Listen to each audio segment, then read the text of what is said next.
and welcome back to my channel. I'm Forrest, and I know I'm somewhat late with this series, but I wanted to release it after recording it for the fifth time because for some reason drafting.gg had some issues, and for some reason a weird glitch happened and I just couldn't drag champions, and champions just disappeared from this list. But now it looks like it's working. So I wanted to go through the best champions you should be playing in patch 16.2 as a jungler. If you are below Emerald, I will talk about each champion for a little bit. I already made a tier list, as you can see, if you are below Emerald. So let's start with Rammus. I think this season is pretty solid for Rammus, and if you are playing in the lower ranks, people are looking to draft full AD teams sometimes.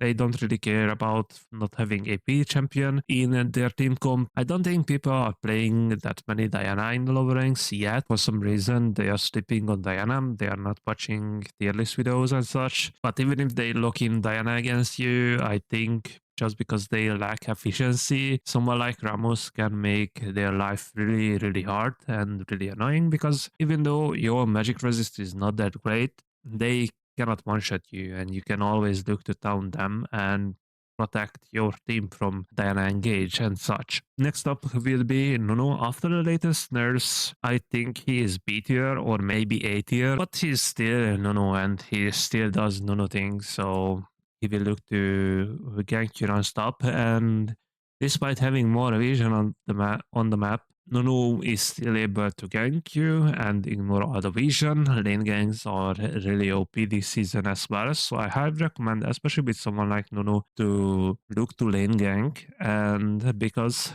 the new war spots are giving laners fake safety, you should definitely abuse the hell out of Nunu and the lane ganks and just annoy them a lot. Yes, it's B tier, but don't get me wrong, just because a champion is B tier doesn't mean it's weak, especially if you main them and know your limits. Like B tier champions, generally speaking, are easily A or S tier if you know your limits and if you are in the right matchup. They are B tier for those who are just looking to pick these champions up, but they don't know their limits yet, they don't know their combos yet. But those who actually master these champions, these picks become A or S tier, or maybe in some cases Z tier. Kha'Zix is next, and I think he's able to adapt really well in this season as well. You can always take Conqueror on him, you can always take First Strike on him, Electrocute, Dark Harvest, you name it, and you have a lot of Beerberry. I think Kha'Zix is really amazing if you are looking to be a one trick. It doesn't matter your rank. Obviously, if you get to silver, gold, I would recommend in that case to pick up someone like Kha'Zix and start playing him and mastering him, because it can get you all the way to challenge. So it's always about adapting on this guy. But if you're just picking him up, then well, he's average. But you have to learn that assassin mindset, when to go in, who to kill, when to kill that person. You get the idea. Then there's Lilia. I think she's able to farm really well, and because level 1 invades are not happening that often anymore, because well, there's just no time for level 1 invade, you are able to get your 4 clear and you are able to scale up and, well, do Lydia things, be super fast, be super annoying, 3 to 4 people to sleep, and single-handedly carry a team fight, because you will still deal a lot of damage despite Riot nerfing your damage dispatch. You will still deal insane damage, so I can only highly recommend playing her if you're looking to play an AP carry champion and you are not looking to play the holy trinity of Dusk and Dawn abusers, Diana, Echo, and Volibear. Well, I can say Gwen as well, because Gwen is a Dusk and Dawn abuser as well. Then we have Rek'Sai. For the lower ranks, I think she deserves only B tier, but for the high ranks, she is easily S tier, maybe even Z tier. You can abuse this fake safety of having vision everywhere I was mentioning earlier, because she can be creative with the ganking paths. She can actually surprise laners easily and just take over games, because, well, despite AD carries having 7 items this season, it doesn't matter if the enemy AD carry can't even get to 2 items, because you just gank them over and over again and just destroy them. And this can be said about every lane. Like, you have a good gank setup for yourself, you have guaranteed knockup, so it's really nice to play her. And she has a lot of build variations as well. And if you would like to see a build guide or a VOD review for any of these champions, just leave it down in the comment. Next will be Graves, and actually people have been asking me how good is Graves this season, and I think he is in a really solid spot. Yes, for the lower ranks, I don't think he is better than a B tier champion, because he doesn't have gang setup, so playing him in silver, gold, even platinum, or below these ranks, it's going to be painful because your laners, even if they have some gang setups, they are not that great at actually setting you up for ganks, and you only provide damage. You need good mechanics and solid fundamentals in order to perform on this guy and actually recognize good ganks. This is a massive, massive difference between good and average Graves player if you actually recognize good and bad ganks. You have to be good at jungle tracking as well. When can you invade? Who can you invade? When to invade? When to gank a lane? Which lane to gank? Which lane to play for? After all, you are still a selfish jungler, but you still have to get fed somehow.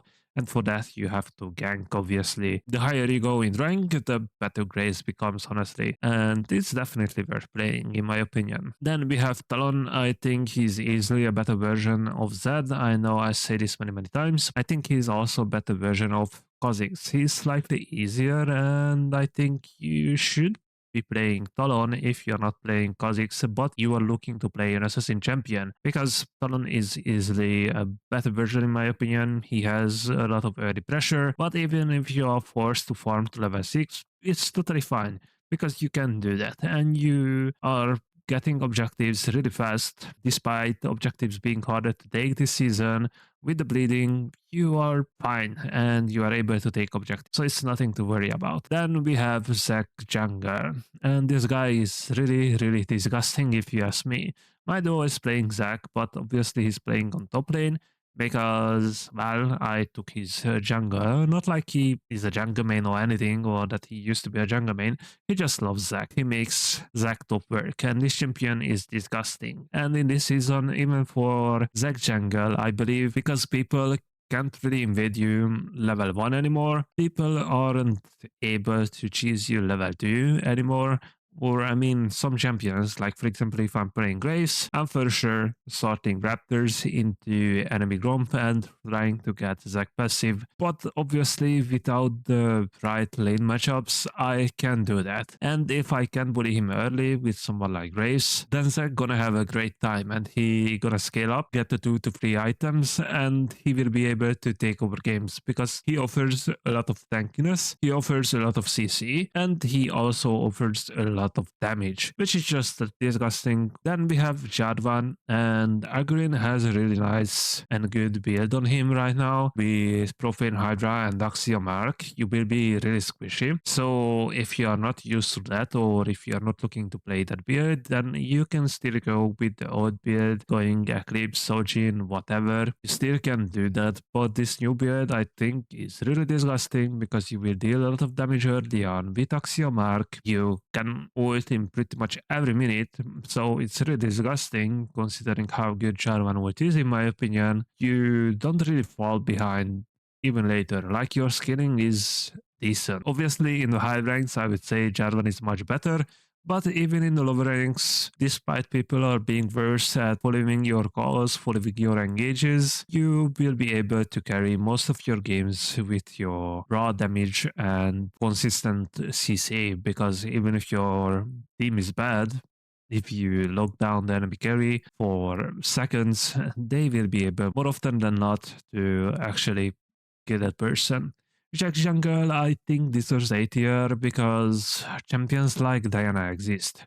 And like I said, this season, farming for your items is much easier, and you get to your item spikes much faster as well. Your late game is actually disgusting, and honestly, Dusk and Down can even work on like Jax. But the main reason I think Jax is at least A tier is because champions like Diana exist, and Jax is actually a really good pick against champions like Diana or like Van. You offer a lot of damage, you are somewhat tanky, you are offering late game scaling, and you also offer nice CC against auto attackers. Like you will be able to match most of the auto attacking champions, like Master Yi, who is in a really good spot this season, in my opinion, like Diana, who is absolutely busted. So you will have a fun time. If you're talking about Briar, obviously, I have to mention Warwick as well. And I would say these two champions are somewhat the same. They both like to build Titanic Hydra first. They both can build Blade of the Roland King first. They have some build variety, they can take different room setups, but obviously Warwick loves Leta Tempo more, Briar loves Press the Attack or Leta Tempo, doesn't really matter. Briar is somewhat a better version of Warwick, but in my opinion, this season they can actually scale pretty well into the mid to late game. You can take over games with these guys. Like Warwick has a disgusting, unique playstyle of creating chaos. He loves chaos. Briar is somewhat the same. Like on the side lane with Briarwood, you can easily catch people off guard anytime. And same thing goes for Warwick. Like you have your W and you have a lot of map mobility because you are really fast. So it's really disgusting and straightforward. Both champions, if you're looking to escape bronze, iron, silver, gold, platinum, even emerald, honestly, I think both of these champions are really, really good. And if you would like to see a build guide for any of them, or like for any champion listed here, or like WOD review, just leave it down in the comments and I will make sure to make it happen eventually. Then we have S tier Wukong Jungle. I think it's a really good pick, and I have been considering picking him up as well and playing him once again. I used to play him in season 13 and somewhat in season 14 as well, and I think this season he's pretty solid. He will struggle against champions like Maseri, obviously. He has item diversity, he can go Thunder Sky first even, he can go Eclipse first, you name it, he has item diversity, he can make pressure early on,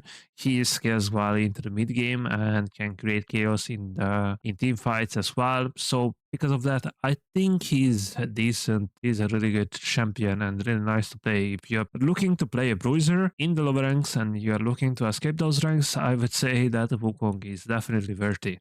Then we have Master Yi. I think his build path is really disgusting. Building Blade of the Ruined King, building Titanic Hydra, and building Winzo. These three items on him, even on jungle, I have seen some people going this build on top lane and taking over games with that disgusting build. It's really broken and really stupid. So if you ask me, you should abuse Master Yi. If he is not perma banned in your rank, you should permaban him or abuse him, because once you get to 2 to 3 items in the mid game between the 20 to 25 minute mark, you will be able to take over games. And well, if you don't go in like an ape and die to the first CC, you will be able to take over games and carry easily. Then we have Mundo Jungle. What can I say? You can scale off for free, get your items, get to your item spikes, and become an unkillable tank because laners don't know how to play against you, they know how to itemize against you. Yes, you don't offer gang setup, but you don't need to offer gang setup when you can scale up and then run people down because you are just unkillable and no one deals damage to you. Then we have Nocturne, strong at level 3, strong at level 4, strong mid game,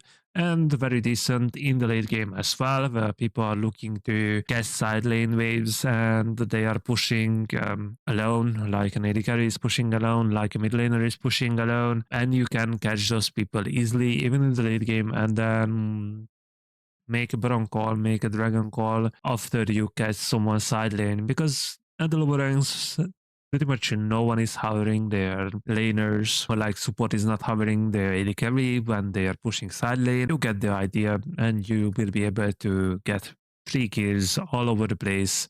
And also abusing lane ganks, just like with Nuno, is really simple with this guy. Just walk under the tower, make sure you are not in vision of the minion wave, and then just ult and kill them. Because they think just because the river is warded, they are safe. But guess what? They are not, because you are Nocturne and you can lead gank and ult in without them noticing. the next thing they see is a grey screen. Amumu Jungle, also amazing. While not a dusk and down abuser, he offers great gang setup, great team fighting, tankiness, great damage. He's somewhat like Zac, but easier to execute. And well, not much to explain about Amu, in my opinion. This champion is free low if you are looking to escape the lower ranks. I know it's boring because it's a Mumu and he's not an interesting, not a flashy champion, but if you are looking to climb, if you are looking to get better at the game, don't play champions like Kindred in bronze. Instead, pick a Mumu, get to go to platinum, and then once you already learned a lot of the fundamentals, you can start picking up champions like Kindred, Viego, Kha'Zix, you name it. You can start taking over games and you will have a lot of fun when you also have jungle knowledge instead of having to struggle with bad teammates in lower ranks forever just because you think you want to be the next Kindred One Drake or the next Lee Sin God. When jungle, well, Dusk and Dawn abuser champion, I think she's really toxic for the game. She's really toxic for the jungle because I don't think Riot is ever able to balance Gwen. She's either really good in the jungle, even if we don't have items like Dusk and Dawn, or she's unplayable. She's either super broken or super bad, honestly. And I think that's not fun for anyone. If you're looking to scale up, delete tanks, delete squishy people, and take over games and run people down, then you have Gavan. She's somewhat hard, I would say. That's why she's only S tier instead of being Z tier. The higher you go in the ranks, the better she becomes, honestly. And she's really, really good. Then we have the Holy Trinity of Dusk and Down abusers, Volibear. He's a better version of Warwick and Briar. I know I always say this, but that's the truth. He can farm really well, he can scale really well, he deals a lot of damage, he can dive people, even if your team is not that great at the diving people, well, you just turn off the tower and, well, you kill anyone who is having the fake safety of the tower because no one is safe when there is a Volibear in the game. You just go Dusk and Down into Navari, into whatever, honestly. You can go Spirit, you can go more tanky, you can go more damage with items like Reef Maker. It's up to you and it's up to the game state. If you are ahead, if you are fed, if you are behind, if you're even, you name it, you have a lot of item options after these two core items, and at this point you will be really unstoppable and everyone should be scared of you. And we have Echo. I think Echo is probably the weakest out of these three champions because he has the most counterplay. Even without Dusk and Down, I think this jungle meta would favor Echo, would benefit him, and it would be a decent season for him. But with Dusk and Down, it's really disgusting, and honestly, you should abuse the hell out of the item. If you ask me, he has decent level 3 ganks, you don't have to fall back for full clearing, but you can actually do that obviously. If the enemy jungler is not able to punish you and take your other quadrant, then you can even go for level 3 ganks on the side lane. But generally speaking, even with Echo, or like generally speaking in this meta, you are looking to full clear because you will benefit a lot. If you full clear twice from the dragon, you will get level 6. And after your first reset, you will have enough damage to solo Drake. Depending on the Drake, it can be a little bit easier, a little bit harder. But the point is, you can solo Drake, and if it's safe to get Dragon, you will be level 6, and with level 6, you will be really, really strong. This is why champions like Echo are really good in this season, in my opinion, because you can skip the first few early levels really fast in this season and get to level 6. And at level 6, you start to become online and you start to become really strong, or like pretty strong. And after that, you're just gonna scale up like a beast. Then we have Diana, who is really toxic for the game, in my opinion, because she has really good engage, really good CC, really good damage. She's tanky. She deals an absurd amount of damage. But now that Dusk and Down is in the game, it's even more absurd. And Riot should either remove the item, nerf the item, or just nerf these champions, because I don't see how Freak thinks that Dusk and Down is actually a balanced item because only 3 to 4 champions can abuse it. But those champions became broken because of the item. Freak or like Riot, and their way of thinking is absurd if you ask me. But well, it's up to them. They know it better, I guess.